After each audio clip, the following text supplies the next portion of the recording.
ये जो कॉन्फ्रेंस था, ये कम्बिनेशन दो डिपार्टमेंट, सिविल इंजीनियरिंग डिपार्टमेंट्स और metallurgical and materials engineering departments, ये दोनों मिल करके ये जॉइंट कॉन्फ्रेंस ऑर्गेनाइजेशन ये 2 दिन के लिए 13 और 14 अक्टूबर को किया। और इसका शॉर्ट फॉर्म में इसका हम कहते हैं इन्फ्रामेट Bharat 2025। Basically the main theme ये था 2 डिपार्टमेंट्स के कॉन्फ्रेंस करने का कि आज जो हमें जो चैलेंजेस है सिविल डिपार्टमेंट्स को और मटेरियल्स डिपार्टमेंट्स को, तो जो मटेरियल्स हमें चाहिए एनवायरनमेंट के हिसाब से सस्टेनेबल हो, इकोनॉमिकल हो, पॉसिबल्स हो और दूसरा कि अफोर्डेबल हो, ये तीनों को देखते हुए एक 2 दिन का ये कॉन्फ्रेंस किया गया, जिसमें जो पार्टिसिपेंट थे जैसे एक प्रोफेसर एक्स हमारे डायरेक्टर डॉक्टर राकेश सहगल, जो हमारे एक्स डायरेक्टर है, अभी वो NIT हमीरपुर में है, वो एक थे। दूसरे थे IIT इंदौर के प्रोफेसर डॉक्टर राजेश मिश्रा। इस तरह से IITs NIT कई जो रिप्यूटेड इंस्टीट्यूट है वहाँ के स्पीकर थे। और इस NIT से भी हमारे staff, faculty, student, research scholar सभी ने पार्टिसिपेंट किया। और इसमें 2 तरह की थीमें थी। इसमें जो ऑर्गेनाइजिंग कमेटी है, जो एक हेड सिविल और हेड मेटलर्जी और साथ में डीन PND, एक बड़ी टीम थी जिन्होंने इस सारे मटेरियल्स का जो रिसर्च पेपर इसमें जो सबमिट हुए हैं उसको इवैल्यूएट किया। और उसके बाद इसको आज जो है उसमें best paper awards, poster presentation और सारी जो भी टेक्निकल सेशंस थी उसमें दिए गए, जो आज अभी हम लोग इसको सेलिब्रेट कर रहे हैं। अभी जो मेन थीम है हम ये बताएंगे कि इस तरह के जो कॉन्फ्रेंसेस हैं वो 2-3 डिपार्टमेंट मिल के हम लोग इसलिए कर रहे हैं कि इसमें सिविल है, सिविल को मटेरियल्स चाहिए, मेटल्स चाहिए। तो मेटल कैसा हो, अगर हम मकान बना रहे हैं तो कैसा होना चाहिए, अगर उसके ऊपर हम पेंट यूज़ कर रहे हैं तो वो पेंट कैसा होना चाहिए। तो ये दोनों स्ट्रक्चर जो बाहर से दिखता है, अंदर से मजबूत और बाहर से अफोर्डेबल, सस्टेनेबल, इसी थीम पर ये कॉन्फ्रेंस 2 दिन रखी गई थी। और इसमें एक और चैप्टर ऐड हुआ था, इसको बोलते हैं धातु चैप्टर सब बोलते हैं, ये शॉर्ट में इसका मतलब होता है मेटल। तो कई और सोसाइटीज़ मिल करके इस कॉन्फ्रेंस को किया था और मेन ऑब्जेक्टिव यही था कि आज के जो रिसर्च स्कॉलर हैं, साइंटिस्ट हैं, वो एक ऐसा मटेरियल डेवलप करें जो जिस तरह से जो क्लाइमेट चेंज हो रहा है, सडनली टेम्परेचर राइज होता है, सडनली टेम्परेचर डाउन होता है, तो कन्वेंशनल मटेरियल अब ये पॉसिबल नहीं है। आपको ऐसा मटेरियल बनाना है जो फिजिबल क्लाइमेट के हिसाब से हो, जैसे कश्मीर का क्लाइमेट, उसी तरह से अगर आप राजस्थान में जाएंगे वहाँ एक्सट्रीम हॉट टेम्परेचर बहुत आगे तक चला जाता है, 40 क्रॉस के 50 डिग्री टेम्परेचर जा रहा है। कश्मीर में आप देखेंगे तो यहाँ हॉट टेम्परेचर 39 जाता है, जो 33 से ऊपर कभी नहीं था। उसी तरह से माइनस टेम्परेचर भी सडनली श्रीनगर में -9, -10 आ रहे हैं।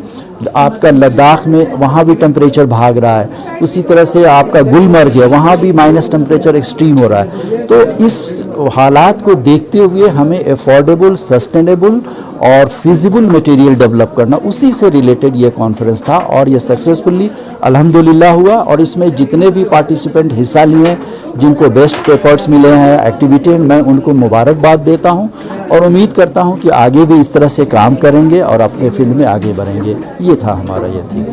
हाँ, 2 चीज़ें हैं, एक ये जो हमारे यहाँ जो रेन सीज़न है और एक का इंटेंसिटी, ये दोनों ही चीज़ बदल गई है।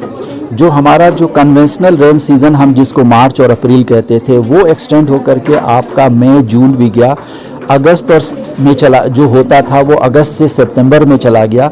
अब अक्टूबर के महीने में भी रेन सीज़न हुआ। तो जो क्लाइमेट में जो ड्यूरेशन है, पीरियड है, वो चेंजेस हुए हैं। दूसरा कि उसकी इंटेंसिटी भी बहुत ज़्यादा चेंज हुई, यानी कि सडनली आपके अंदर अगर रेन हो रहा है तो जिस स्पीड से और जितना अमाउंट से होना चाहिए था वो भी अब कंट्रोल नहीं है, अनकंट्रोलेबल इसको कहते हैं, कि दिन भर में जितनी बारिश होनी चाहिए वो आधे घंटे में बारिश हो जा रही है।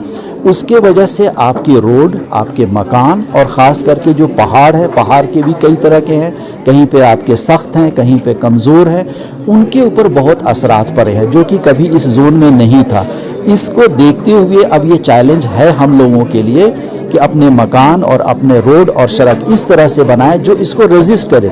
इसलिए हमने कहा कि इस क्लाइमेट को देखते हुए इसी कॉन्फ्रेंस में ये डिस्कस किया गया है कि जो कन्वेंशनल हमारा जो सीमेंट का और कन्वेंशनल जो हम टार से रोड बनाते हैं, अब नहीं, अब हम लोग इसको मेटेलिक रोड बनाने की कोशिश कर रहे हैं। जैसा कि आपने सुना होगा कि JSW प्लांट आपका पुलवामा में आ रहा है, स्टील का, जिंदल स्टील, उसमें से जो स्लैग निकलेगा उस स्लैग को हम सीमेंट के साथ मिला करके रोड बनाएंगे। तो उम्मीद करते हैं कि आने वाले वक्त में जो रेन के वजह से और हेवी स्नो की वजह से जो रोड डैमेज होता है उसमें कमियां आएगी। इस तरह के रिसर्च हमारे चल रहे हैं और इसके मॉडल तैयार हो रहे हैं, जिसमें सिविल इंजीनियरिंग और बाकी मटेरियल साइंस भी मिलकर आगे काम कर रहा है और बहुत सारे प्रोफेसर इसमें काम कर रहे हैं। जी, हमारे यहाँ ये जो कॉन्फ्रेंस हुई है, पहले ही बताया हमारे रजिस्ट्रार साहब ने, डिपार्टमेंट ऑफ सिविल इंजीनियरिंग और department of metallurgy and material science engineering ने मिल के ये ऑर्गेनाइज की है। Main focus was on materials. Although we missed mechanical engineering department, they are also working on the modern materials. They were not part of this. But I'm talking from civil engineering department.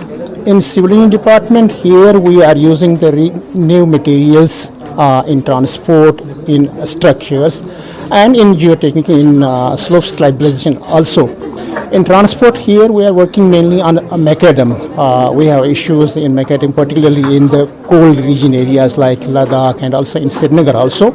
A lot of research is going on where we are using the waste materials, like we are using the rice husk, we are using the rubber, and we are trying to improve the applicability of the macadam, and we are hopefully we will get the recommendation for the Indian standards so that they will get accepted and we can then use them in our roads.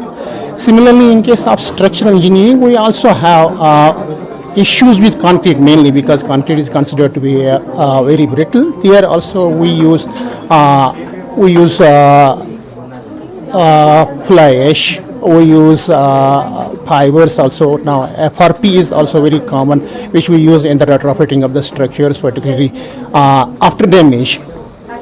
That material we are also working on that also, and some papers were presented in this conference.